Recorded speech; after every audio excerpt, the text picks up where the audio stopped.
Hi friends, good morning. இப்போ சுபா எங்கே நின்றுட்டு இருக்கேன் அப்படின்னா, சென்னையில் புதுசாக பெருசாக பஸ் ஸ்டாண்ட் ஓப்பன் பண்ணியிருக்காங்க ஸ்டாலின் அவர்கள். கீழாம்பாக்கம் அப்படிங்கிற இடத்துல தாம்பரத்துக்கு அடுத்து வருதுங்க. அங்கே தான் இப்போ எல்லா பொங்கலுக்கு அப்புறம் எல்லா பஸ்ஸுமே அங்கே தான் போகுது, வெளியூர் பஸ்ஸு அப்படின்னு சொல்லிக்கிறாங்க. இப்போ கொஞ்சம் பஸ்ஸு மட்டும் தான் இருக்குது. சரி போய் பார்த்துட்டு வரலாமே, ஒரு ஷூட் பண்ணி போடலாம் அப்படின்னு காலையில் 6:30 மணிக்கெலாம் பனின்னு கூட பார்க்காம போய் அங்கே நின்றுட்டு இருந்தாங்க. எல்லா பஸ்ஸும் மெயின் ரோட்லேருந்து வந்து சும்மா செல்லுன்னு பஸ் ஸ்டாண்டுக்குள்ளே போகிறாங்க பாருங்க. அடாடா, அவங்க ஏரியாவுக்கு வந்துட்டாங்கன்னா அவங்களுக்கு ஒரு சந்தோஷம். அதனால் அவங்க வீட்டுக்கு போகிற மாதிரி போய்கிட்டு இருக்காங்க. எல்லோரும் சர்னு போயிட்டு இருந்தாங்களா, ஆர்ச்சு எழுத்து கல்வெட்டுக்கள் எல்லாத்தையும் அப்படியே பார்த்துட்டு உள்ளே போகலான்னு ரெடியாக அப்படியே கொஞ்சம் கொஞ்சமாக நவுந்து கிராஸ் பண்ணால் பஸ்ஸு போய்கிட்டே இருந்துச்சு உள்ளே இருக்க. ஸ்டாலின் அவர்கள் பேர் எழுதியிருக்காங்க பாருங்கள். 30/12 ஓப்பன் பண்ணியிருக்காங்க 2023. நான் ஒரு 10 நாள் ஆகுது ஓப்பன் பண்ணி. ஆர்ச்சி சூப்பராக வச்சுருக்காங்க. இதுக்குள்ளே போனாங்க. ப்ரைவேட் பஸ் போகிறதுக்குன்னு ஒரு பாதை, கவர்மெண்ட் பஸ் போகிறதுக்குன்னு ஒரு பாதை. இந்த நான் போய்கிட்டு இருக்க பாதை வந்து காரு பைக்கு மட்டும் போகிறதுக்குங்க. இது வழியாக வண்டியில் ஏறியும் போகலாம். வண்டி போய்கிட்டு இருக்கு, பிக்கப் ட்ராப் பண்ணிக்கிட்டு இருக்கு. கட்டணம் இல்லாத வண்டி, பஸ் ஸ்டாண்ட்லேயே இருக்கிற வண்டி. ஆனால் நான் வந்து அதில் போகலைங்க. ஏன்னா மொதல் டைம் போகிறோம், சுற்றி வந்து எல்லாத்தையும் ஷூட்டிங் பண்ணிட்டு போகலாம் அப்படிங்கிறதுக்காக நடந்தே போயிட்டு இருந்தாங்க. கார் மட்டும் போயிட்டு இருந்துச்சு, நான் மட்டும் போயிட்டு இருந்தாங்க. சைடில் பார்த்தா பார்க்கு, பூங்கா பார்க்குன்னு சொல்லலாம். நல்லா சூப்பராக பச்சை பச்சேன்னு இருக்குது. இதுக்கு பாதை எங்கே இருக்குன்னு தெரில. நம்ம தெரிஞ்சு என்ன பண்ண போகிறோம், தனியாக உள்ளே போய் யாரோ ஒருத்தர் கூட வந்தாலும் போய் உள்ளே போய் பார்க்கலாம். எங்கே பார்த்தாலும் சுற்றி பார்த்தாலும் பயமாக இருக்குது. நான் மட்டுமே தெரியுறாங்க பாருங்கள். 6:30 மணிக்கு யாருங்க வருவா?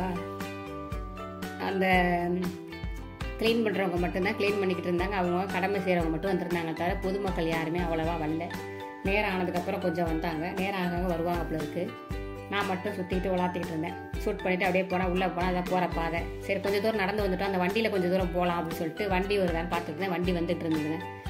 வண்டி வந்து நிமிஷம் வந்துக்கிட்டே தான் இருக்குது. நீ வெயிட் பண்ண வேண்டியதெல்லாம் இல்லை. சரின்னு ஒரு வண்டி வந்தது. லேடி தான் ஓட்டிகிட்டு வந்தாங்க. லேடிஸ்க்கு வந்து நிறையா வேலை கொடுத்துருக்காங்க. அங்கே காப்பி போடுறது, கூட்டுறது, சுத்தம் பண்ணுறது, வண்டி ஓட்டுறது, எல்லாத்துக்குமே நிறையா லேடிஸுங்களுக்கு வேலை கிடச்சிருக்கு மொத்தத்தில் இந்த பஸ் ஸ்டாண்டுனால. அந்த வண்டியில் ஏறி உட்காந்து பின்பக்கம் உட்காந்துக்கிட்டேன் ஜோலியாக. ஆம்புலன்ஸு 2 ஆம்புலன்ஸ் ரெடியாகவே இருக்குங்க இங்கே பஸ் ஸ்டாண்டுக்குள்ளேயே. பின்பக்கம் ஏறி வந்து ஜாலியாக வீடியோ எடுத்துக்கிட்டு எல்லா பக்கமும் சுற்றி பார்த்துட்டு அப்படியே பஸ் ஸ்டாண்டுக்குள்ளே போனேன். அவங்க எந்தெந்த ஸ்டாப்பில் இறங்கணுமோ இறக்கி விட்றாங்க அந்த பஸ்ஸு போகிற இடத்துல. நம்மளுக்கு வந்து தான் எந்த பஸ்ஸுமே போக வேண்டியதில்லை, நம்ம வீட்டுக்கு தானே போகணும் சுற்றி பார்த்துட்டு. அதனால் லாஸ்ட்டு எங்கே போகுதுன்னு பார்த்துட்டு உட்காந்துருந்தாங்க வண்டியில். லாஸ்ட்டு ஸ்டாப்பில் இறக்கி விட்டாங்க பாருங்க. எல்லச்சிருக்காங்க சும்மா தகன்னு நின்று தரையில் சோறு போட்டு திங்கலாமல் இருக்குது. அவ்வளோ பல இருக்குது. பஸ்ஸெல்லாம் பாருங்கள், அழகாக வரிசை கட்டி நிற்கிறாங்க. திருச்சி பஸ்ஸு, தஞ்சாவூர் பஸ்ஸு, கும்பகோணம் பஸ்ஸுன்னு அப்படி லயனாக நிற்கிறாங்க. அழகாக அங்கே போயிருங்க. யாரும் தடுமாற வேண்டியது இல்லை. டயர்டாகி போயிட்டேன். ஒரு காப்பி குடிக்கலான்னு போயிட்டு ஒரு காப்பி எவ்வளோன்னு கேட்டேங்க. 15 ரூபான்னு சொன்னாங்க. 15 ரூபாய்க்கு ஒருத்தா, சரி வாங்கி பார்ப்போம் அப்படின்னு சொல்லி 15 ரூபா காசை கொடுத்துட்டு வாங்கினாங்க. அந்த இடம் அவ்வளோ க்ளீனாக வச்சுருக்குறாங்க. காப்பி போடுற இடம், வாட்டர் பாட்டில், பிஸ்கட்டு, தண்ணி எல்லாமே இருக்குது. வாங்கி குடிச்சு பார்த்தாங்க. டெஸ்ட்பின் பாருங்கள், கவர் போட்டு வச்சுருக்குறாங்க. நீட்டாக குடிச்சிட்டு அதில் போட்டுக்கலாம். ஒரு வாய் தான் வச்சு பார்த்தேன். காப்பி சூப்பராக இருந்துச்சு. 15 ரூபா கண்டிப்பாக கொடுக்கலாம். என் முகத்துலேயே தெரியுதா காப்பி நல்லா இருக்குன்னு. காப்பியை குடிச்சிட்டாங்க. ஜாலியாக வேடிக்கை பார்த்துட்டே காப்பியை குடிச்சிட்டு இருந்தாங்க. நடந்து வந்த டயர்டு, வண்டியில் வந்த டயர்டு, சுற்றி பார்த்த டயர்டு, கொஞ்சம் நேரம் உட்காந்துட்டு அப்படியே மெதுவாக எழுந்திரிச்சு அடுத்த ஸ்டெப்பு எந்த பக்கம் போகலாம், எந்தெந்த பாதை இருக்குன்னு பார்த்தாங்க. நெட்டுக்கே கடை கட்டி விட்டுருக்காங்க. ஆனால் கடை வெளியாளுங்க யாருமே திறக்கலை. எங்கே பார்த்தாலும் குட்டி குட்டியாக கடை கட்டிருக்காங்க. பொங்கலுக்கு அப்புறம் யார் ஓப்பன் பண்ணி வருவாங்களா இருக்குது. அதுக்குள்ளேயே ஹாஸ்பிட்டலுங்க. எமர்ஜென்சினா பார்த்துக்கலாம், உள்ளே ஹாஸ்பிட்டல் இருக்குது பார்த்துக்கோங்க. எஸ்கலெக்டர் கீழே எல்லாம் முடிச்சாச்சு. எஸ்கலேட்டர் எங்கே போகுது? மேலே போகுது. மேலே போய் என்ன இருக்குன்னு பார்த்துருவோம். பார்க்கத்தானே வந்திருக்கோம். ஏறு சுபா அப்படின்னு ஏறியாச்சு. ஆனால் எங்கே போனாலும் நான் மட்டும் போயிட்டு இருந்தேங்க. ஜோலியாக மேலே போனாங்க. பார்த்தா மேலே போய் பார்த்தா இந்த பக்கம் பார்த்தா யாருமே இல்லை, அந்த பக்கம் பார்த்தா யாருமே இல்லை. ஆண்கள் பெண்கள் தங்கும் இடம்னு ரூம்பு போல இருக்குங்க. பஸ் ஸ்டாண்டில் தங்கி இருந்துட்டு லேட்டாக பஸ் வரப்போ ரூம் போட்டு தங்கி இருந்துட்டு போகலாம்ல இருக்குங்க. இங்கே பார்த்தா ரூம்பு. மேலே நிற்க முடியாது ரொம்ப நேரம் தனியான்னு சொல்லிட்டு வந்த எஸ்கலேட்டர் திரும்பி இறங்கிட்டேன். வேறு வேலை இறங்கி வந்தாச்சுங்க.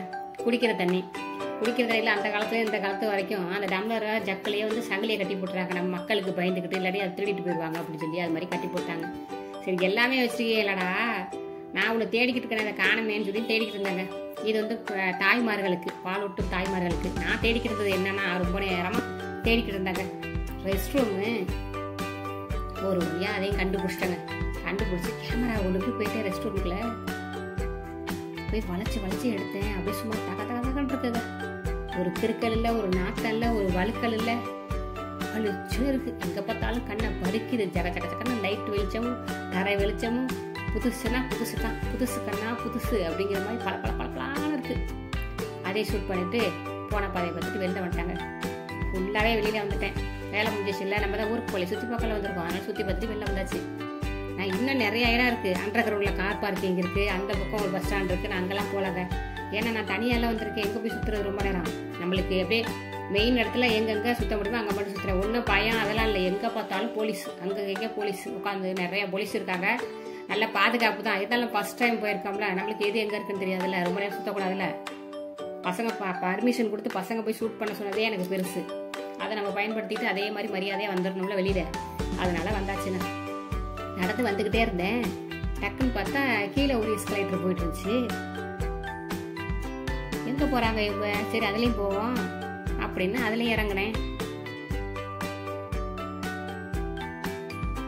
இவங்க எங்கே தான் போகிறாங்கன்னு இவங்களையும் பார்ப்போம்னு ஃபாலோ பண்ணி போனாங்க. இவங்க கீழே இறக்கி விட்டு கொஞ்சம் தூரம் நடக்க வச்சு மறுபடி படியில் ஏற்றிட்டாங்க என்னைய.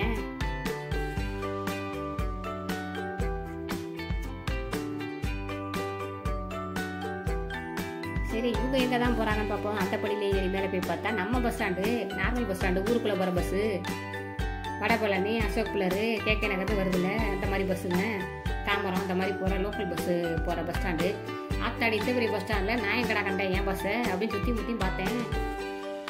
அச்சோ இதில் நம்ம எங்கே கண்டுபிடிக்கிறோன்னு. ஆனால் எல்லா ஊருக்கும் எல்லா நம்பர் போட்டு எழுதியிருக்காங்க. நம்மளுக்கு வர 17 டீயோ 5 வடபழனி பஸ்ஸையோ காணமேன்னு சுற்றி முற்றியும் பார்த்தா 70 ஒய்யின்னு இருந்துச்சு. இவன் எங்கே போகிறான் போய் கேட்போம் அப்படின்னு சொல்லிட்டு கண்டக்டர்கிட்ட கேட்டேன்.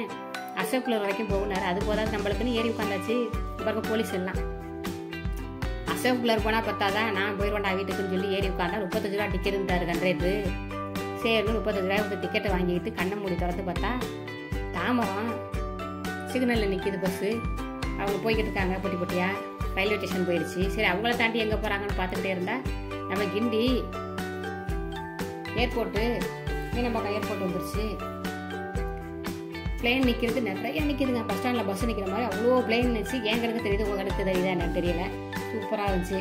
பஸ் ஸ்டாண்டு பார்த்தாச்சு, ரயில்வே ஸ்டேஷன் போயாச்சு, ஏன் ஏரோப்ளேன் விடணும் அதையும் பார்த்தாச்சு. எல்லாத்தையும் பார்த்துட்டு பஸ்ஸில் வேடிக்கை பார்த்துட்டு ஜாலியாக வந்துட்டு இருந்தாங்க. காலைல குடித்த காஃபி தாங்க. அங்கே டிஃபன் எதுவுமே சாப்பிட்டுட்டு போல. அங்கே குடித்த 15 ரூபா காஃபியோட மணி இப்போ 12:30, 6:30 மணிக்கு அங்கே இருந்தேன். 12:30 அக்கீராம்பாக்கத்துலேருந்து கேகே நகரத்துக்கு 1.5 மணி நேரம் ஆகுது. 35 ரூபா சார்ஜ். போய் எல்லாரும் பஸ் ஸ்டாண்டில் போய் பார்த்துட்டு பத்திரமா ஊருக்கு போங்க. Okay bye. Happy Pongal advance, happy Pongal advance, happy Pongal.